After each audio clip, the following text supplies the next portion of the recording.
सुप्रभात बच्चों, कैसे हो? अच्छे हो? आज हम अपने इस वीडियो के माध्यम से हम जो है रस के अंग इसको पढ़ेंगे और समझने का काम करेंगे। इसके पहले वीडियो में मैंने आप लोगों को रस का परिचय के बारे में पढ़ाया था, तो आशा है कि आप लोगों को वीडियो जो है लाभकारी हुआ होगा, लाभकारी से हुआ होगा। जैसा कि मैंने कहा भी था उसमें कि आप उस वीडियो को कम से कम 2 से 3 बार जब देखेंगे तो आपको विषय वस्तु जो है स्पष्ट हो जाएगी। तो आज हम पढ़ेंगे उसी वीडियो के अंदर को आगे लेकर के, उसी विषय वस्तु को आगे लेकर के कि रस के अंग। तो इस वीडियो के माध्यम से आज मैं आप लोगों को बताना चाहूँगा रस के अंगों के बारे में। तो रस के 4 अंग बतलाए गए हैं। कितने हैं? 4। कौन कौन से हैं? स्थायी भाव, विभाव, अनुभाव, संचारी अथवा व्यभिचारी भाव। तो ये 4 प्रकार के अंगों रस के माने गए हैं। और संपूर्ण रस जो है, कोई भी रस हो, किसी भी रस के बारे में यदि हम पढ़ते हैं तो इन्हीं अंगों का जो है हम उस काव्य में इन अंगों को समझने का, इन अंगों को ढूंढने का कार्य करते हैं। कोई भी काव्य यदि हमारे सामने आता है तो हम रस की पहचान कैसे कर देंगे, कैसे करेंगे, रस को हम कैसे पहचानेंगे? तो रस को पहचानने के लिए हम किसी भी जो भी काव्य हमारे सम्मुख आता है उसकी व्याख्या को समझना, उसकी व्याख्या को जानना सबसे पहला हमारा काम है। यदि हम व्याख्या को जान लेंगे, व्याख्या को समझ लेंगे तो निश्चित रूप से हम उसमें निहित रस के पहचान को बड़ी सरलता से कर लेंगे। ठीक है, तो रस के जो अंग बतलाए गए, मैं एक बार फिर से दोहरा करता हूँ। रस के 4 अंग बताए गए हैं। पहला है स्थायी भाव, दूसरा विभाव, और तीसरा अनुभाव, और चौथा संचारी अथवा व्यभिचारी भाव। तो इन रस के अंगों को क्रमशः एक एक करके मैं आप लोगों को आगे बताऊंगा और हम सभी जो है इसको पढ़ेंगे और समझेंगे। रस के अंग का पहला अंग है स्थायी भाव। जैसा कि मैंने आपको बताया कि रस के 4 अंग माने गए हैं: स्थायी भाव, विभाव, अनुभाव, संचारी या व्यभिचारी भाव। तो उसमें पहला अंग है स्थायी भाव। स्थायी भाव के बारे में क्या बात कही जाती है कि स्थायी भाव प्रत्येक सहृदय व्यक्ति के हृदय में हमेशा विद्यमान रहते हैं। यद्यपि वे सुषुप्त अवस्था में रहते हैं, तथापि साहित्य के आस्वादन के माध्यम से अनुकूल परिस्थितियां आने पर जागृत एवं पुष्ट होकर ये रस के रूप में परिणत हो जाते हैं। तो आपने इसमें देखा कि कुछ बातें हैं कि स्थायी भाव प्रत्येक सहृदय व्यक्ति के हृदय में हमेशा विद्यमान रहते हैं। यद्यपि वे सुसुप्त अवस्था में रहते हैं, तथापि साहित्य के आस्वादन के माध्यम से अनुकूल परिस्थितियां आने पर जागृत एवं पुष्ट होकर रस के रूप में परिणत हो जाते हैं। हमेशा विद्यमान रहते हैं। स्थायी भाव प्रत्येक सहृदय व्यक्ति के हृदय में हमेशा विद्यमान रहते हैं। कहने का मतलब ये हुआ है कि व्यक्ति जैसे ही जन्म लेता है तो जन्म के साथ ही उसके मन में स्थायी भाव उत्पन्न हो जाते हैं और ये आरंभ से लेके अंत तक चलते हैं। यानी कहने का मतलब ये कि व्यक्ति जब पैदा होता है तब से लेकर के उसकी मृत्यु तक ये स्थायी भाव उसके हृदय में हमेशा स्थापित रहते हैं। लेकिन ये कैसे स्थापित रहते हैं, कैसी अवस्था में रहते हैं? सुषुप्त अवस्था में। इसमें आया सुषुप्त अवस्था में रहते हैं। लेकिन जब साहित्य के आस्वादन के माध्यम से अनुकूल परिस्थितियां आने पर जागृत एवं पुष्ट होकर रस के रूप में परिणत हो जाते हैं। अब आस्वादन, साहित्य के आस्वादन की बात आ रही है। साहित्य का आस्वादन मतलब क्या? जैसे मान लीजिए थोड़ी देर के लिए मैं आपको उदाहरण दूं कि हर एक व्यक्ति के मन में प्रेम नामक स्थायी भाव, रति नामक स्थायी भाव जो है वो हमेशा विद्यमान रहता है। लेकिन वह कब परिणत होता है, वो कब कहना चाहिए प्रकट होता है, प्रदर्शित कब होता है? जब वह उस यानी कहना चाहिए उसके माध्यम से, जब उसके सामने कोई उस भाव को उत्पन्न करने का कोई कारण पैदा हो, कोई साधन जब सामने आता है, तब वह प्रेम अर्थात रति नामक स्थायी भाव जो है व्यक्ति के हृदय में कहना चाहिए पुष्ट होकर के जागृत होता है और पुष्ट होकर के वो रस के रूप में परिणित होता है, प्रेम के रूप में परिणित होता है। तो अब इस बात को जैसा मैंने कहा, तो इसको थोड़ा सा इसके एक स्पष्टीकरण मैं यदि दूं आप लोगों को, तो एक स्पष्टीकरण आप सुने कि मीनू और मानस नाम के दो पात्र हैं। कौन? मीनू और मानस नाम के दो पात्र हैं, और वो दोनों एक ही कॉलेज के विद्यार्थी हैं। तो कॉलेज के पहले दिन जैसे ही मानस जो है मीनू को देखता है, तो उसके बातचीत करने के तरीके को, उसके हाव भाव को, उसके रूप सौंदर्य को और उसके आचरण को, व्यवहार को, ये सब को देख करके वो अत्यंत प्रभावित होता है, और प्रभावित होकर के वह मीनू से जो है मित्रता करने का भाव प्रकट करता है। तो इस प्रकार से आपने देखा कि ये स्पष्टीकरण जो मैंने आपको बताया, कि इस स्पष्टीकरण के माध्यम से आपको बात स्पष्ट हो गई होगी कि जब भी व्यक्ति के सामने कोई कारक या कोई माध्यम या कोई कारण, ऐसा कोई कारण जब आता है, और वह कारण जो है किसी भी एक स्थायी भाव को पुष्ट करता है, जागृत होकर के पुष्ट करता है, और पुष्ट करने के बाद फिर वो रस रूप में परिणित कर देता है। तो जैसे यहाँ पर मीनू और मानस की जो मैंने स्पष्टीकरण दिया आप लोगों को, मीनू और मानस के बारे में जो बताया मैंने आपको, तो आप देखिए कि मानस मीनू को देखता है, और मीनू को उसके हाव भाव को, उसके बातचीत करने के तरीके को, उसके रूप सौंदर्य को देख करके उसके मन में रति नामक स्थायी भाव जो है जागृत हो जाता है। यानी प्रेम का एक भाव, प्रेम का भाव, मित्रता का भाव जो है उसके मन में जागृत होता है, और वह जब जागृत हो जाता है तो वह मीनू से जो है मित्रता करने का भाव प्रकट करता है। तो स्थायी भाव भी कुछ इसी तरह से होते हैं, हृदय में पहले से स्थापित हैं, पहले से ही विद्यमान हैं, लेकिन वो सुसुप्त अवस्था में होते हैं, और जब कोई ऐसा कारण, कोई माध्यम या कोई ऐसी परिस्थिति जब निर्मित होती है जिसके कारण वह स्थायी भाव जागृत होता है और पुष्ट होकर के वह रस के रूप में आ जाता है, प्रकट होता है, सामने प्रकट होता है। तो इस प्रकार से मैं समझता हूं बच्चों कि आपने स्थायी भाव को समझा होगा। तो एक बार फिर से यदि मान लीजिए आप इसको परिभाषित रूप में यदि आप लिखेंगे, तो उसकी परिभाषा के रूप में आप यही लिखेंगे कि स्थायी भाव प्रत्येक सहृदय व्यक्ति के हृदय में हमेशा विद्यमान होते हैं, वे सुसुप्त अवस्था में रहते हैं, किंतु साहित्य के आस्वादन के माध्यम से अनुकूल परिस्थितियां आने पर जागृत एवं पुष्ट होकर रस के रूप में परिणित होते हैं, उन्हें ही हम स्थायी भाव कहते हैं। ठीक है, तो मैं समझता हूं कि आपको स्थायी भाव स्पष्ट होगा। आगे हम पढ़ेंगे। अब स्थायी भाव के प्रकार, स्थायी भाव कितने प्रकार के होते हैं? जैसा भी हमने बताया कि हर एक व्यक्ति के मन में स्थायी भाव पहले से ही विद्यमान होते हैं, जन्म से लेकर यानी आरंभ से लेकर के अंत तक वो स्थायी भाव उसके हृदय में स्थापित रहते हैं। तो वो कौन कौन से स्थायी भाव हैं जो व्यक्ति के हृदय में जन्म से लेके मृत्यु तक अर्थात जीवन पर्यंत हृदय में स्थापित रहते हैं? वो इस प्रकार हैं। वैसे स्थायी भाव को जो है कवियों ने 9 प्रकार बतलाया है, लेकिन कुछ विद्वानों ने उन 9 प्रकारों के अतिरिक्त 2 और प्रकार बतलाया है, जिन्हें मिलाकर के जो है कुल 11 प्रकार के स्थायी भाव होते हैं। तो वो 2 नए स्थायी भाव कौन कहना चाहिए, 2 स्थायी भाव कौन कौन से हैं? तो एक है बाल रति और दूसरा देव रति। अब चूंकि रति अर्थात प्रेम, श्रृंगार, तो ये दोनों भी जो हैं इनका स्थायी भाव है बाल रति और देव रति स्थायी भाव होने के कारण ये दोनों जो स्थायी भाव हैं ये श्रृंगार रस के साथ गिने जाते हैं, जोड़े जाते हैं, माने जाते हैं। इसलिए इन दोनों को भी मिलाकर के जो है कुल 9 रस माने गए। लेकिन कुछ विद्वानों ने उन 9 रसों को से हट करके इन दोनों रसों को अलग बताया। इसलिए हम जो है कुल 11 प्रकार के स्थायी भाव के बारे में जानेंगे। तो जिसमें सबसे पहले वो कौन कौन से स्थायी भाव और कौन कौन से रस हैं कहना चाहिए जो स्थायी भावों के माध्यम से रस की निष्पत्ति होती है।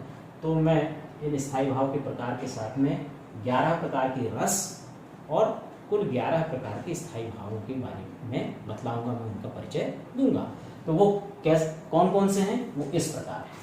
तो सबसे पहला है श्रृंगार रस जिसका स्थायी भाव रति, दूसरा हास्य रस जिसका स्थायी भाव हास, तीसरा करुण रस जिसका स्थायी भाव शोक, चौथा रौद्र रस जिसका स्थायी भाव क्रोध, पांचवा वीर रस जिसका स्थायी भाव उत्साह, छठवां भयानक रस जिसका स्थायी भाव भय, सातवां अद्भुत रस जिसका स्थायी भाव आश्चर्य, आठवां विभत्स रस जिसका स्थायी भाव घृणा, नौवां शांत रस जिसका स्थायी भाव निर्वेद, 10वां वात्सल्य रस जिसका स्थायी भाव बाल रति और 11वां भक्ति रस जिसका स्थायी भाव देवरति है।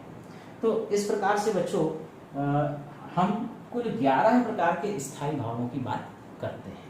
तो जहां पर मैंने आपको जैसे बताया कि बाल रति, देवरति और रति, ये तीनों जो हैं, कहना चाहिए ये तीनों आपको मैं बता रहा हूं, ये तीनों जो हैं एक ही रूप में हैं, लेकिन इनका अनुभव और इनकी अनुभूति ये दोनों तीनों अलग अलग होती है। अब जैसे जहां नायक और नायिका की बात आएगी, जहां प्रेमी और प्रेमिका की बात आएगी, वहां पर रति नामक जो स्थायी भाव है अर्थात प्रेम, नायक नायिका के प्रेम की जब बात होगी तो वहां पर रति नामक स्थायी भाव कहना चाहिए पुष्ट होता है और पुष्ट होकर के वह श्रृंगार रस में परिणत होता है।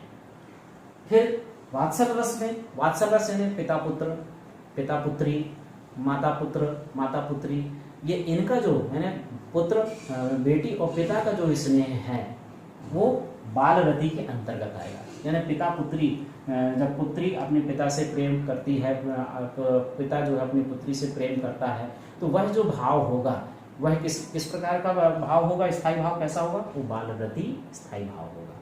क्यों? पिता पुत्री और पुत्र का प्रेम एक दूसरे प्रकार का प्रेम होता है, वो आत्मीय प्रेम है, उस तरह का प्रेम होता है, तो उससे वहां पर जो है बाल रति नामक स्थायी भाव पुष्ट होता है और वह भी श्रृंगार रस में परिणत होता है। लेकिन श्रृंगार की परिभाषा दूसरी, श्रृंगार का आशय दूसरा होता है, लेकिन पिता पुत्री या पिता पुत्र का जो प्रेम होता है उसका आशय दूसरा होता है।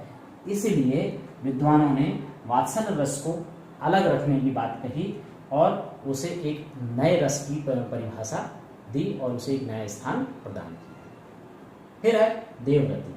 देवरति अर्थात देवता से जो प्रेम करते हैं ना, देवता की जो भक्ति करता है, यानी भक्त और देवता इनके बीच में भी संवाद होता है। ये भी जो है यानी भक्त जो है अपने ईश्वर से, अपने इष्ट देव से संवाद करता है और अनुनय विनय करता है, प्रेम भाव प्रकट करता है।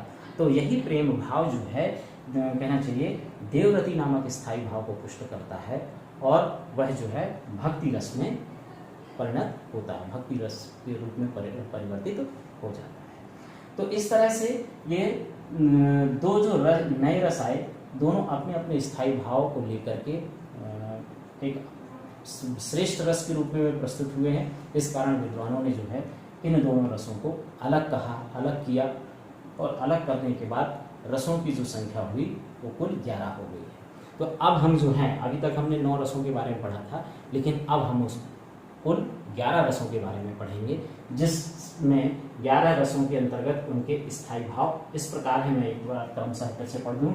रति, हास, शोक, क्रोध, उत्साह, भय, आश्चर्य, घृणा, निर्वेद, बालरति और देवरति।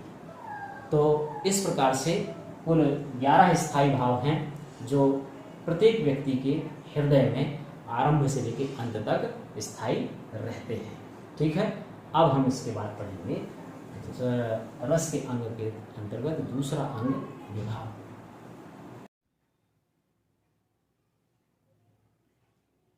रस का दूसरा अंग है विभाव।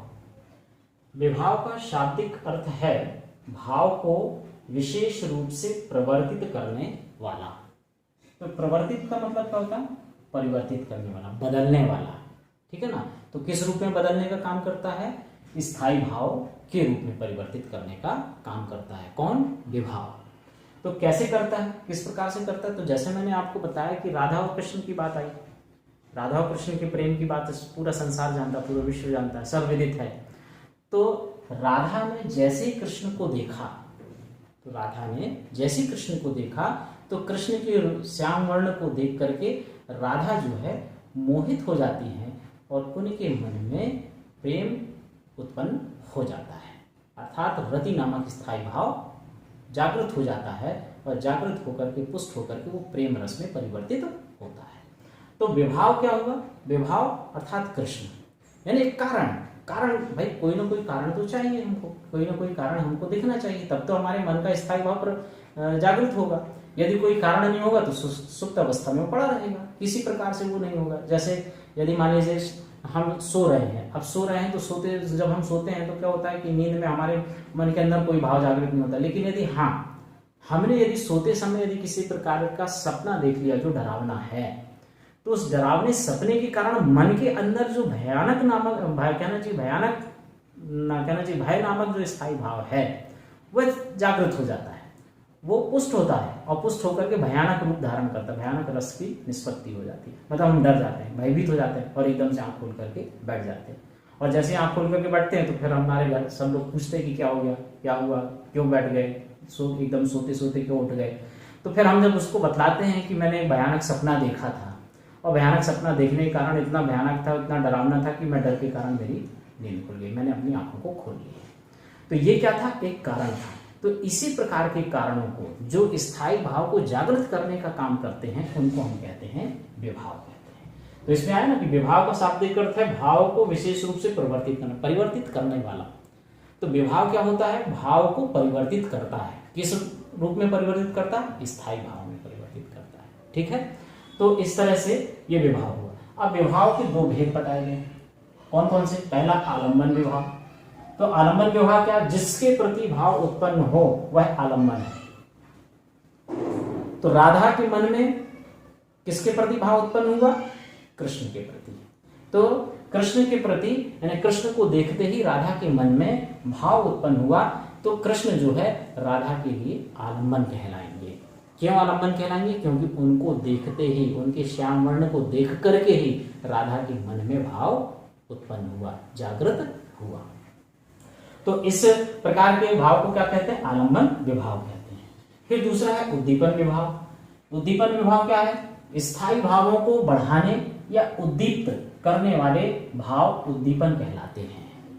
अब स्थायी भाव को बढ़ाने का काम जो करते हैं, स्थायी भाव को जागृत करने, मतलब कहना चाहिए बस ये नहीं कि थोड़ा सा यदि थोड़े सा भाव आया और थोड़े से भाव के कारण जो है जागृत है, नहीं, वो पूरी तरह से जब तक स्थायी भाव को कहना चाहिए जागृत करके पुष्ट नहीं कर देंगे तब तक वो उद्दीप्त का काम करते हैं। जैसे मान लीजिए उदाहरण के रूप में मैं इसका स्पष्टीकरण दूं कि हमने छोटे बच्चे को कहा बेटा शोर मत करो, हल्ला मत करो, लेकिन वो थोड़ी देर शांत रहता, उसके बाद फिर शुरू हो जाता है, फिर शांत रहता, फिर शुरू हो जाता। तो ऐसा वो बार बार करता, मतलब तो क्या करता? उद्दीपन का कारक बनता है, उद्दीप्त करता है, हमारे मन के स्थायी भाव को उद्दीप्त करता है। कौन से स्थायी भाव को? क्रोध के। और वो क्रोध को जब जागृत हो जाता है, जैसे उसको बार बार मना करते हैं, बार बार मना करने के बाद वो चीखता है, चिल्लाता है, लेकिन शांत नहीं होता, तो हमारा क्रोध अपने आप जागृत हो जाता है, रौद्र रूप हमारा जागृत हो जाता है। और जहां रौद्र हुआ तो हमने उसको एक चांटा मार दिया। और जब तक हम उसको मार भी नहीं देते, जब तक हम उसको डांट भी नहीं देते, तब तक क्या होता है? वो एक उद्दीपन, जो उद्दीप्त है, जो उत्तेजना है, वो भी शांत नहीं होती है। तो स्थायी भावों को बढ़ाने और उद्दीप्त करने वाले भाव क्या कहलाते हैं? उद्दीपन कहलाते हैं। ठीक है, फिर इसके बाद जो है आलम्बन विभाव के भी दो प्रकार बताए गए। कितने प्रकार? दो प्रकार। पहला आश्रय आलम्बन और दूसरा विषय आलम्बन। आश्रय आलम्बन क्या कहलाता है? जिसके मन में भाव जागृत हो। तो आश्रय अर्थात हृदय, व्यक्ति का हृदय, मनुष्य का हृदय। मनुष्य के हृदय में ही सारे भाव जो हैं आश्रय पाते हैं, सारे भाव वहीं पर ठहरे हुए होते हैं, वहीं पर रुके होते हैं, वहीं सुप्त अवस्था में रहते हैं। तो वहां पर क्या होता है? उसे क्या कहते हैं? हम आश्रय आलम्बन कहते हैं। तो जैसे राधा और कृष्ण की बात मैं फिर कहूंगा कि राधा और कृष्ण, तो राधा का हृदय क्या हुआ? आश्रय हुआ। क्यों हुआ? क्योंकि राधा के हृदय में रति नामक स्थायी भाव पहले से था, लेकिन सुप्त अवस्था में था। जैसे ही कृष्ण को देखती है तो उसका जो रति नामक स्थायी भाव जो है उसके कृष्ण के श्याम वर्ण को देख करके एकदम से जागृत हो जाता है, कहना चाहिए पुष्ट होता है, और पुष्ट होकर के रति नामक स्थायी भाव में परिणत हो जाता है। तो जिसके मन में भाव जागृत हो वह आश्रय आलम्बन कहलाता है। फिर विषय आलम्बन, जिसके प्रति भाव जागृत हो, जिसको देखने के बाद जिसके कारण भाव जागृत हो, उसे हम कहते हैं विषय आलंबन। ठीक है ना। तो अब जैसे उदाहरण के लिए विषय जिसके प्रति भाव जागृत हो, यदि मान लीजिए हमने पुस्तक को देखा, तो पुस्तक को देखते ही हमारे मन के अंदर भाव कौन सा जगेगा? पढ़ने का भाव, उसके अंदर निहित कथा कहानियों का को जानने का भाव, और उसके अंदर निबंधों के को पढ़ने का भाव। तो इस तरह से क्या हो गया? तो पुस्तक क्या होगी? हमारे लिए विषय आलंबन होगी। क्यों? उसके माध्यम से हमारे हृदय में जो है भाव जागृत हो रहा है या होता है। कौन सा भाव? पढ़ने का, सुनने का, बोलने का। इस प्रकार के भाव जो है हमारे मन में जागृत होने लगते हैं। तो इस प्रकार से विभाव जो है रस का दूसरा अंग है, ये पूरा होता है, जिसमें मैं एक बार फिर से इसको पुनरावृत्ति कर दूं। विभाव का शाब्दिक अर्थ है भाव को विशेष रूप से प्रवर्तित करने वाला। विभाव के दो भेद बताए गए हैं। पहला है आलम्बन विभाव, दूसरा उद्दीपन विभाव। आलम्बन विभाव क्या? जिसके प्रति भाव उत्पन्न हो वह आलम्बन है। उद्दीपन विभाव स्थायी भावों को बढ़ाने या उद्दीप्त करने वाले भाव उद्दीपन कहलाते हैं। फिर आलम्बन विभाव के दो प्रकार बताए गए हैं। पहला आश्रय आलम्बन। आश्रय आलम्बन जिसके मन में भाव जागृत हो। दूसरा विषय आलम्बन जिसके प्रति भाव जागृत हो, यह विषय आलम्बन कहलाता है। तो इस प्रकार से रस का दूसरा अंग विभाव नामक अंग जो है यहाँ पर ये पूर्ण होता है। इसके बाद हम पढ़ेंगे तीसरा अंग